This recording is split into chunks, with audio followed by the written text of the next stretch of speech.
ingat nantinya. Silakan Bapak, terima Terima kasih. kasih. Ya, tidak terasa waktu berjalan begitu cepat.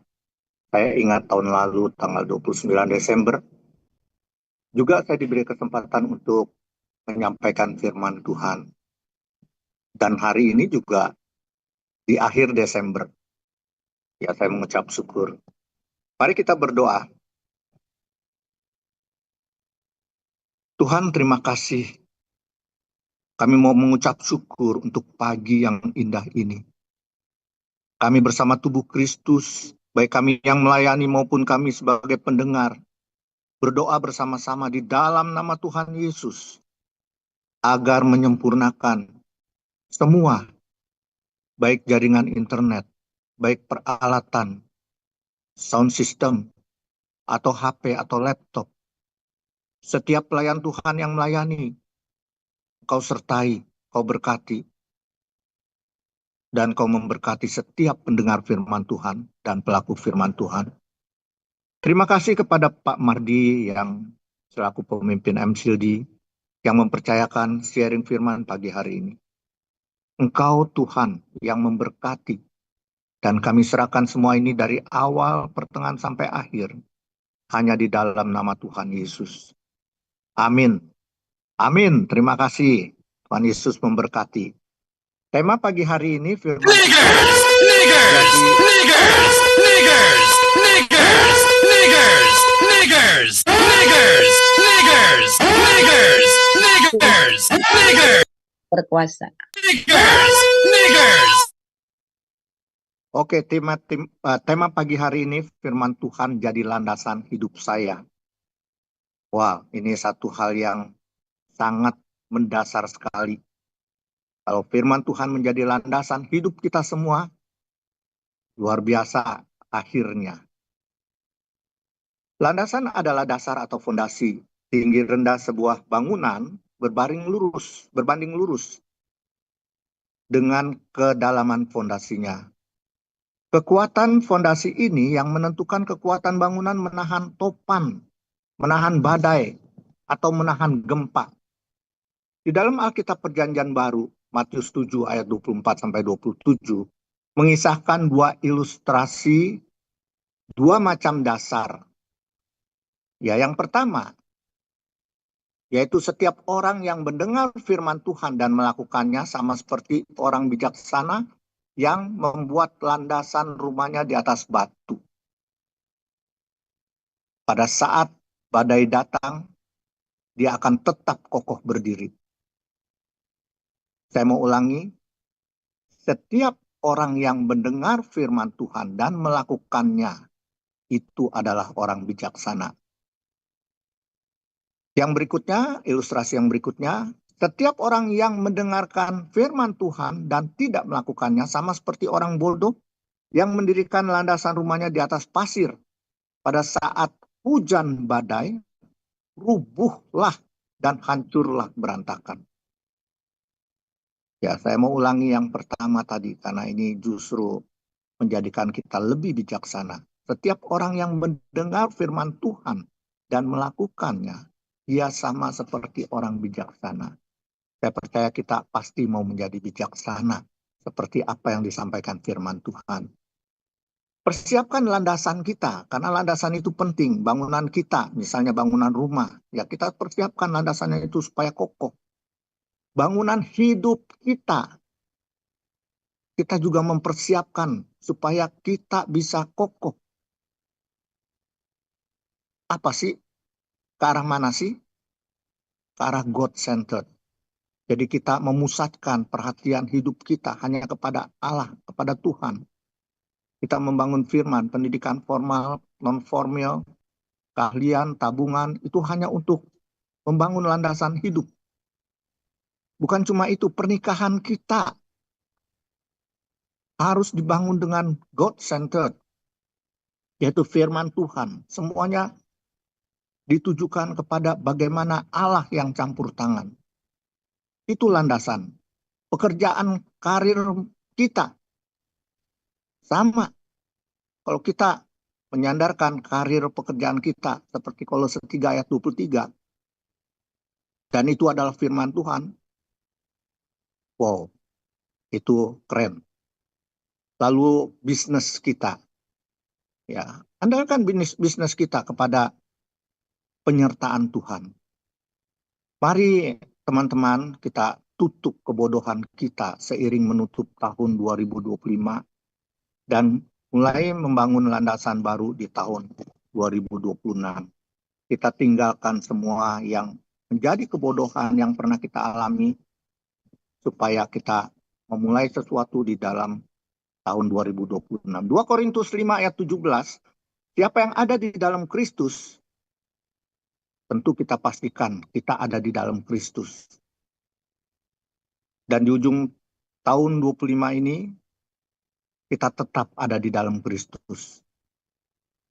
Ia atau kita semua adalah ciptaan baru yang lama sudah berlalu. Sesungguhnya yang baru sudah datang. Mulailah membangun dasar baru di tahun 2026 ini. Saya dan istri terus belajar untuk tahu kebenaran. Dan kami pun bersama-sama membangun kehidupan di atas firman Tuhan. Walau sebagai manusia kami pun jatuh bangun. Namun tidak membuat kami tergeletak. Kembali, ini adalah pilihan. Kami pilih harus bangkit lagi. Kenapa bisa gitu? Itu merupakan landasan firman. Kita kembali ke landasan firman kita dan terus menerus kita lakukan. Bangkit lagi sampai hari ini. Firman Tuhanlah yang memampukan kami berdua kuat dan masih bersama-sama sampai hari ini. Kita masuk ke slide kedua. Matius 6 ayat 33 sampai 34. Ya, ini satu firman Tuhan yang begitu populer dan saya yakin semua menghafal atau terhafal di dalam pikiran kita, hati kita. Tetapi carilah dahulu kerajaan Allah dan kebenarannya, maka semuanya itu akan ditambahkan kepadamu.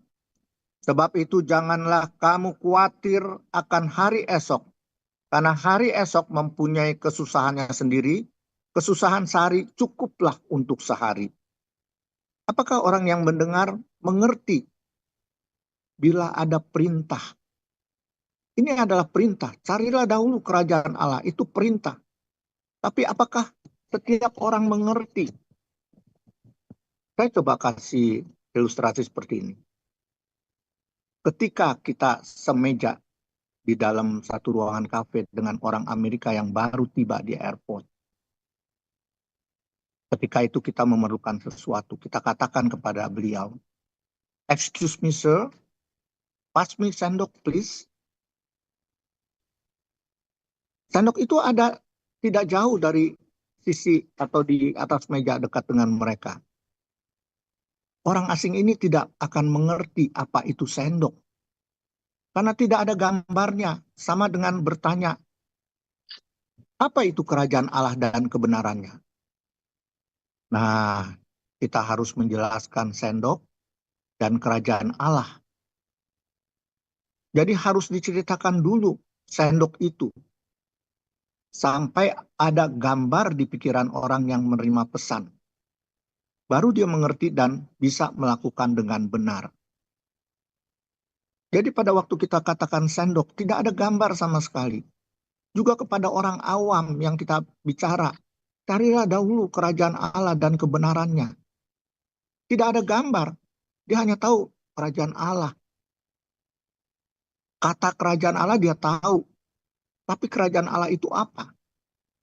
Nah, kalau tidak bisa mengerti atau tidak tahu, mana mungkin dia bisa mencari? Nah, gambar atau imajinasi kerajaan Allah dan kebenarannya, saya sampaikan dengan versi saya seperti ini. Ini saya kutip dari Tempo Hari, Pak Handoko sampaikan tentang kerajaan Allah ini. Kerajaan Allah adalah iman tentang kabar baik. Ya, itu iman. Jadi sesuatu yang abstrak, yang tidak kelihatan. Iman tentang kabar baik. Disebut juga terang dunia. Hari depan yang penuh harapan. Disebut juga Injil yang menyelamatkan manusia. Ya, kita lihat di Yohanes 3 ayat 16. Dan kerajaan Allah adalah pemerintahan. Dari pemerintah Allah, di mana Kristus sebagai Raja memerintah berdasarkan kasih-Nya, melalui pribadinya dan rohnya yang ada di dalam kita. Sekali lagi saya mau katakan, ada di dalam kita. Kasih pribadinya Yesus, rohnya Yesus ada di dalam kita dan bersatu dengan kita. Sekali lagi, ada di dalam kita. Yohanes 14 ayat 16-17. Aku akan minta kepada Bapa dan Ia akan memberikan kepadamu seorang penolong yang lain supaya menyertai kamu selama-lamanya, yaitu Roh kebenaran. Dunia tidak dapat menerima sebab dunia tidak melihat dan tidak mengenal Dia. Tapi kamu mengenal Dia sebab Ia menyertai kamu dan akan diam di dalam kamu. Tuhan Yesus yang telah meninggalkan Roh Kudus dan Dia bersatu dengan tubuh kita, bersatu dengan roh kita, ada di dalam kita. Ini adalah iman. Nah, kita harus kenal dulu iman ini. Pada waktu kita mengenal iman ini, maka kita akan mengetahui apa selanjutnya. Ibrani 11 ayat 1, iman adalah dasar dari segala sesuatu yang kita harapkan. Kita mengharapkan sesuatu yang kita belum tahu. Kerajaan Allah apa? Kita nggak tahu tanpa iman. Dan bukti dari segala sesuatu yang tidak kita lihat. Yes.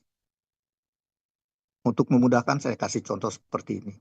Saya berkata kepada seorang yang bernama David yang hari ini berulang tahun. David, pada hari ini kamu ulang tahun, saya akan memberikan sesuatu.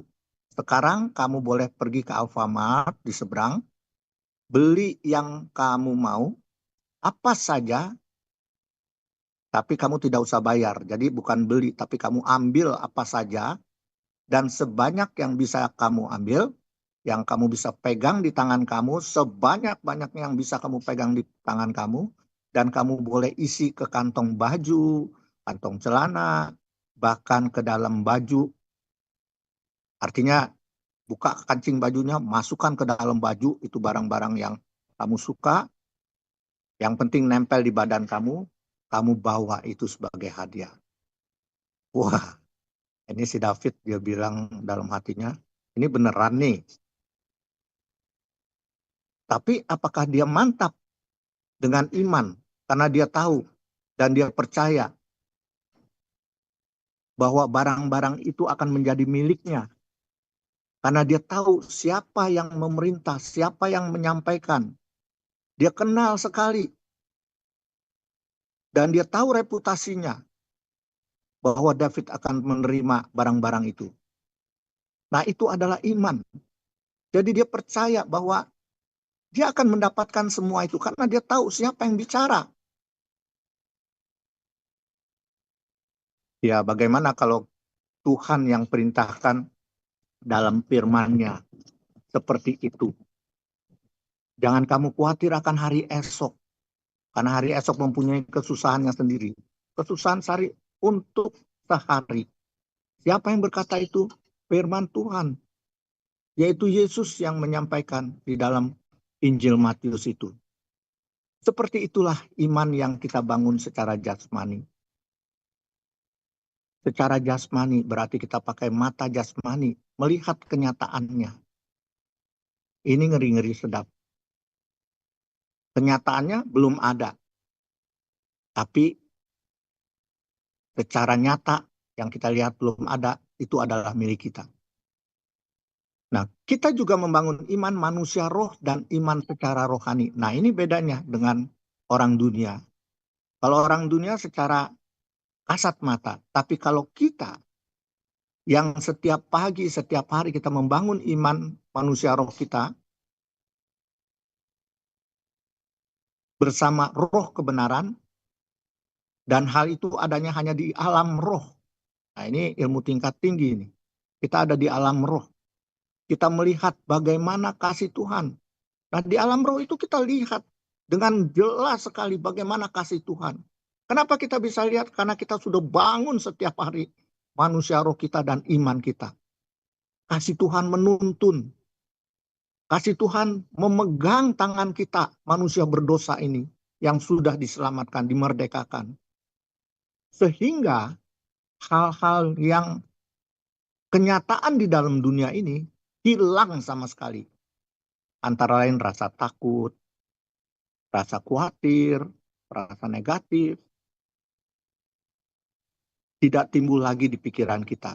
Yang terlihat adalah hanya kerajaan Allah. Ini iman sekali lagi. Kerajaan Allah, kebesaran Allah, kekuasaan Allah, damai sejahtera dan sukacita, itu yang terlihat. Bahkan bukan cuma kita lihat itu, semuanya akan ditambahkan, kata firman Tuhan. 1 Korintus 2 ayat 9. Tetapi seperti ada tertulis, apa yang tidak pernah dilihat oleh mata, dan tidak pernah didengar oleh telinga, dan yang tidak pernah timbul dalam hati manusia, semua itu disediakan Allah. Yes, ini dia. Allah menyediakan semua itu, tapi ada syaratnya. Syaratnya mudah bagi mereka yang mengasihi Dia. Bagaimana kita mengasihi Dia? Pakai firman Tuhan menjadi landasan hidup kita. Saya ulangi, kerajaan Allah adalah kabar baik, disebut terang. Hari depan yang penuh harapan. Juga disebut Injil yang menyelamatkan manusia. Kerajaan Allah adalah pemerintahan. Dari pemerintahan Allah di mana Kristus sebagai Raja. Memerintah berdasarkan kasih. Melalui pribadinya dan rohnya yang ada di dalam kita. Yang sudah bersatu dengan roh kita. Adanya di dalam kita. Namun keadaannya terbalik. Pada keadaan manusia, sebelum tahu kebenaran, sebelum tahu kabar baik tentang kerajaan Allah dan kebenarannya, kita masuk pada slide yang berikutnya, slide ketiga. Kita membayangkan gambar seorang pria hidup di dalam kegelapan. Jadi sebelum kita masuk ke dalam kerajaan Allah,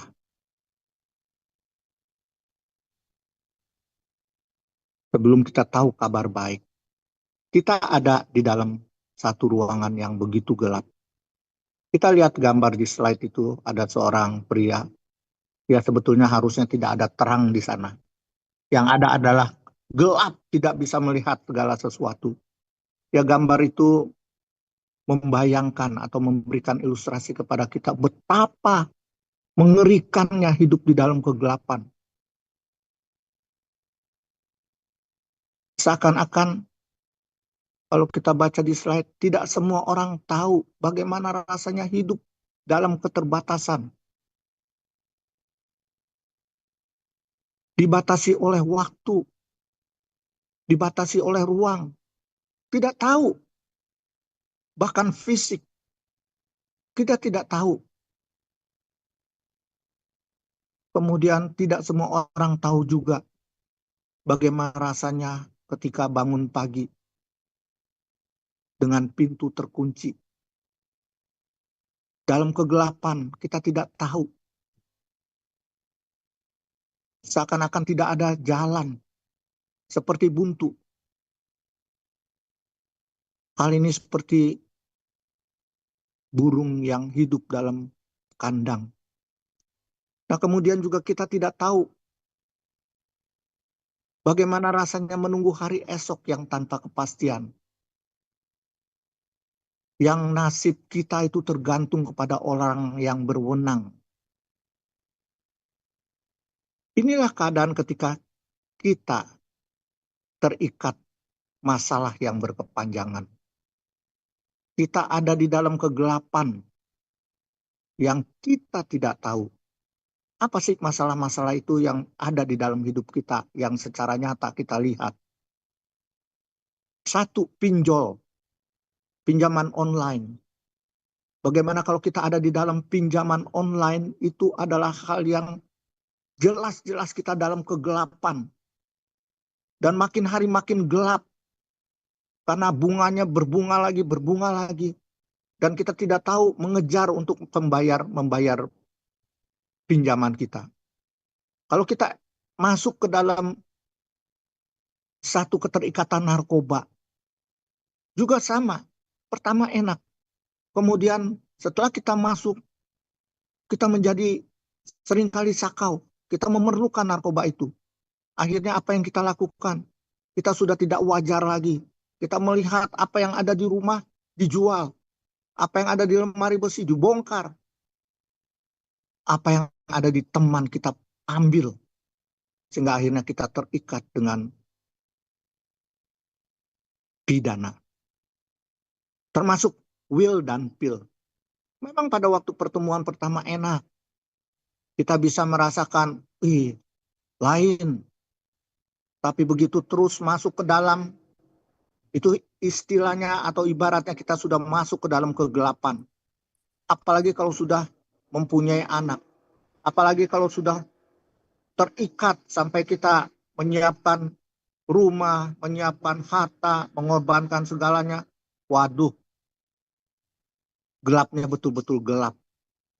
Kalau kita sakit, penyakit yang hinggap di dalam diri kita sama halnya. Masa depan suram ketika kita di penjara, itu betul-betul gelap. Tapi apa penyebabnya? Apa akibat? Dari siapa itu? Itu semua karena kehendak bebas yang Tuhan berikan. Pilihan kepada kita sendiri. Dan itu kesalahan sendiri. Nah, jadi kita nggak mau masuk ke dalam kegelapan yang terus berkesinambungan. Ini adalah masalah yang mengikat. Yang kedua, sakit penyakit yang tiba-tiba. Jadi kita tidak pernah memikirkan, kok tiba-tiba saya kena kanker. Atau kita tiba-tiba kecelakaan. Atau terjadi kebakaran. Atau terjadi bencana. Di mana kalau kita saksikan kemarin-kemarin beberapa daerah di Sumatera, dalam sekejap habis semuanya. Dan masuk ke dalam proses kesusahan yang berkelanjutan. Itu force major. Dan itu juga masalah. Dan itu juga kegelapan. Putus hubungan dengan keluarga. Dengan pasangan, suami, istri, atau anak dengan orang tua. Bahkan dipisahkan. Tidak diaku. Waduh, itu juga sebagai satu masalah. Kemudian kalau di penjara karena tidak sengaja, salah perhitungan. Nah, ini mungkin bagian yang Tuhan izinkan diproses. Karena Tuhan punya rencana lain terhadap orang yang dipenjara karena tidak melakukan kesalahan. Lalu orang yang diikat jimat, diikat kuasa gelap, diikat kutuk keturunan, sampai orang ini kalau menuju mati saja, itu sangat sulit. Dia tidak mati-mati. Mau mati tidak mati. Padahal sakitnya sudah menunjukkan identifikasi bahwa dia harusnya mati. Tapi tidak bisa mati-mati. Waduh, ini juga suatu hal yang hidup di dalam kegelapan. Yang tidak henti-hentinya. Nah, hidup seperti ini diikat kuasa gelap. Dan kita pada waktu yang lalu ada dalam kegelapan. Itu seperti desa. Sebuah desa yang dialirkan oleh PLN, aliran listrik sehingga ada lampu di desa. Tapi satu hari aliran itu tidak akan seterusnya dalam keadaan baik. Baik kabel, baik MCB-nya, baik peralatannya. Satu saat dia akan mengalami kerusakan karena aus, karena pemakaian. Nah, ketika waktu itu jam 5 sore tiba-tiba mati lampu. Kita bayangkan sebuah desa di tengah hutan yang diberi penerangan oleh PLN, oleh pemerintah. Kemudian di tengah hutan itu mereka hidup berkelompok, mencari nafkah di sana, tiba-tiba mati lampu. Mereka coba menghubungi PLN, mereka coba untuk mendatangkan tim tenaga, tapi tidak selesai-selesai. Makin malam, makin malam, makin malam, makin gelap. Dan seperti yang kita tahu di hutan itu banyak binatang-binatang buas yang berkeliaran. Yang mereka juga lapar mencari mangsa, mencari makan. Tapi biasanya mereka takut kalau ada penerangan. Semua orang-orang di desa tercekam, mencekam, takut, khawatir. Merasa tidak ada harapan. Merasa, aduh sampai kapan lampu ini nyala? Dan merasa, kayaknya kalau begini terus, kemungkinan monyet sudah mulai pada hadir, masuk-masuk ke rumah, nyari makanan.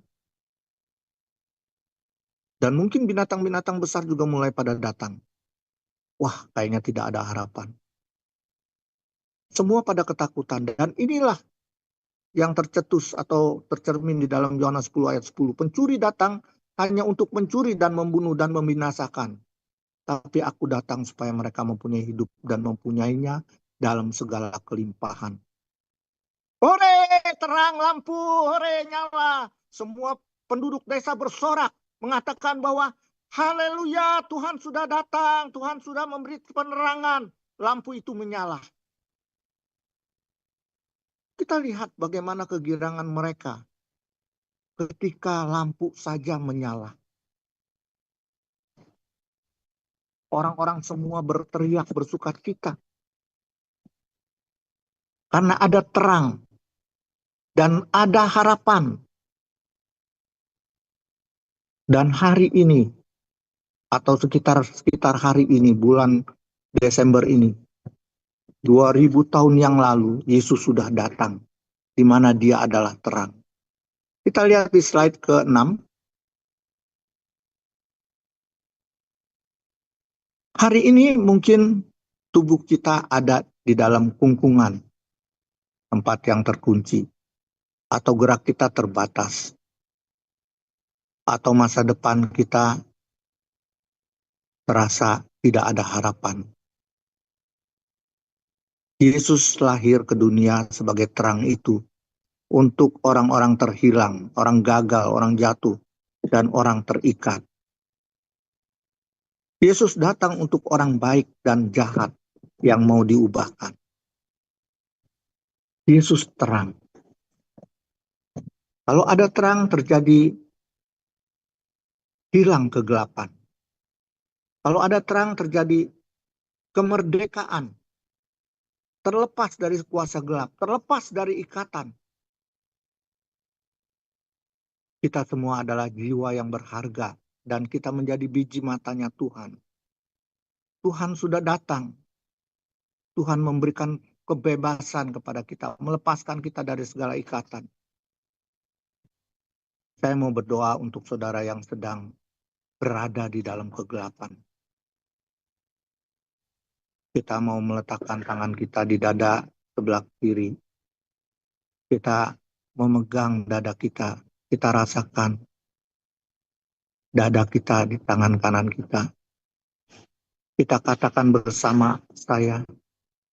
Kita akan memuji dengan suara, setengah suara. Kita akan merenungkan, menghayati. Tuhan sedang berkata-kata apa kepadamu di dalam kegelapanmu.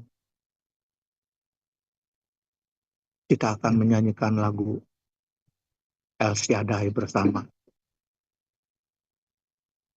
Tak usah ku takut, Allah menjagaku. Tak usah ku bimbang, Yesus peliharaku. Tak usah ku susah, Roh Kudus hiburku. Tak usah ku cemas, Dia membebaskanku. El Shaddai, El Shaddai, Allah Maha Kuasa. Dia besar, Dia besar, El Shaddai mulia, El Shaddai, El Shaddai, Allah Maha Kuasa. Berkat-Nya melimpah.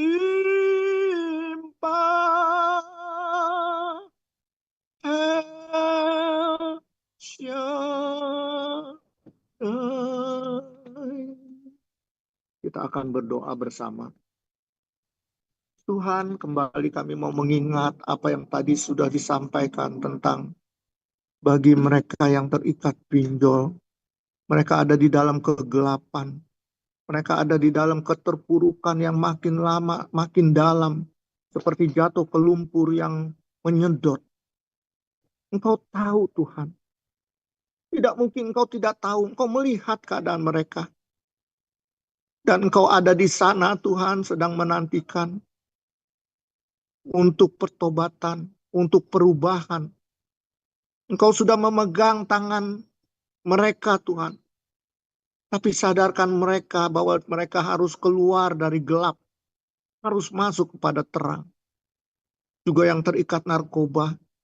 Tuhan tahu bagaimana mereka juga berusaha mau melepaskan diri. Tapi tidak bisa. Mereka terus dalam kegelapan. Tapi Tuhan sudah datang. Tuhan ada di situ. Dan sudah memegang tangan kamu.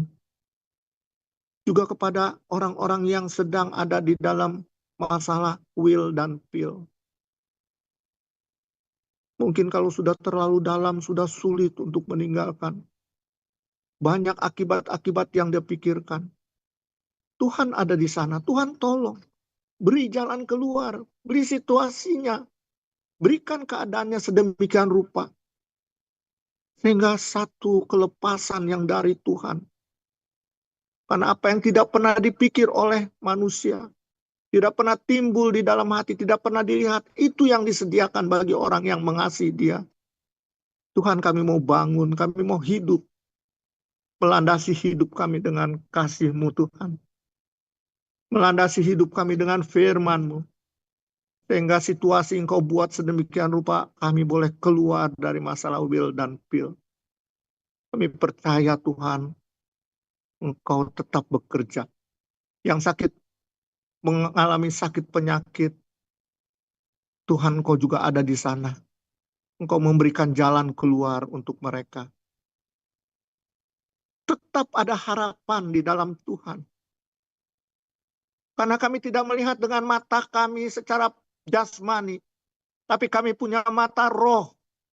Mata rohani yang melihat bagaimana kami ada di dalam satu tingkat yang lebih tinggi. Engkau tahu penyakit ini Tuhan. Engkau lihat penyakit ini. Engkau mampu melakukan sesuatu terhadap penyakit ini. Walaupun kenyataannya penyakit ini makin mematikan. Tapi mata rohani kami melihat ada harapan. Di dalam kematian ada kebangkitan. Dan kita akan bersama-sama dengan Tuhan. Tidak ada manusia yang bisa membebaskan hidupnya dari kematian. Jadi kita sadari di alam roh kita sudah diberikan penglihatan, diberikan iman kepada Engkau. Yang masa depannya suram, yang ada di penjara. yang karena kesalahan sendiri, Engkau tahu problem mereka. Tuhan juga melihat orang-orang yang mengalami kecelakaan yang tiba-tiba, kebakaran yang mengalami bencana. Engkau ada di tempat itu, Tuhan. Bahkan ada di dalam kehidupan mereka, dalam tubuh mereka. Engkau mendampingi terus mereka di dalam kesesakan, di dalam kesusahan. Mungkin susah makan, kehilangan keluarga. Engkau ada di sana. Engkau sudah membangun iman untuk memberikan satu pegangan hidup mereka. Bagi yang putus hubungan keluarga, yang bercerai, yang dalam keadaan sedang proses penceraian, Tuhan, itu adalah kegelapan. Dan kami ingin keluar dari tempat-tempat itu. Tidak ada orang yang ingin masuk ke dalam hal yang gelap. Tapi keadaan kami sekarang ada di dalam kegelapan itu. Tuhan ada di situ. Tuhan sedang mendengarkan, Tuhan sedang menunggu. Apakah engkau mau bangkit? Apakah engkau mau melandaskan hidupmu dengan firman Tuhan? Itu keputusan dari kita semua. Yang dipenjara karena tidak sengaja, Tuhan, Engkau tahu, Engkau punya rencana dari awal sampai akhir yang tidak perlu kami bantah. Biarlah kami boleh terus menjalankan apa yang menjadi proses Tuhan. Bagi yang diikat dengan jimat-jimat kuasa gelap, kutuk keturunan sampai susah untuk mengakhiri hidup. Kami mau berdoa di dalam nama Tuhan Yesus. Engkau lepaskan mereka dari kutuk-kutuk itu, Tuhan. Karena Engkau lebih berkuasa. Tentunya mereka harus mengambil keputusan. Tentunya mereka harus memilih untuk meninggalkan semuanya dan kembali melandasi hidup dengan firman Tuhan. Ibrani 11 ayat 6. Tetapi tanpa iman tidak mungkin orang berkenan kepada Allah. Sebab barang siapa berpaling kepada Allah, ia harus percaya bahwa Allah ada. Dan bahwa Allah memberikan upah kepada orang yang sungguh-sungguh mengasihi Dia. Ya, berpalinglah kepada Allah. Menghadaplah Allah. Berjalan menuju kepada Allah.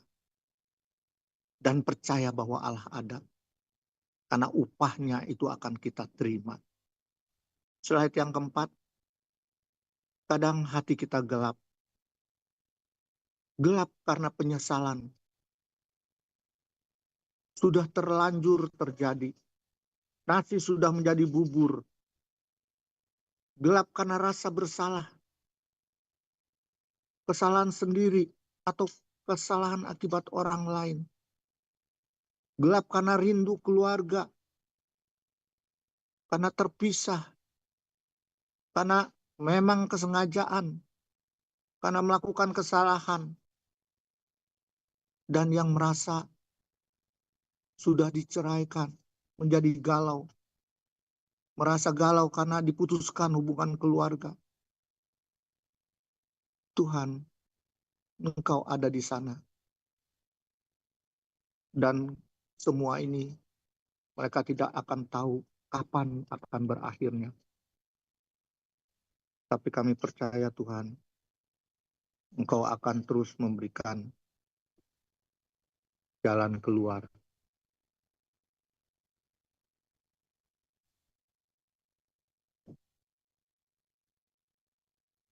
Terima kasih Tuhan. Terima kasih untuk kebaikan Tuhan. Slide berikutnya.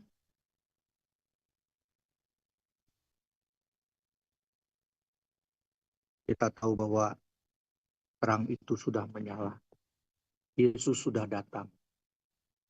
Yesus sudah bersinar di hati kita.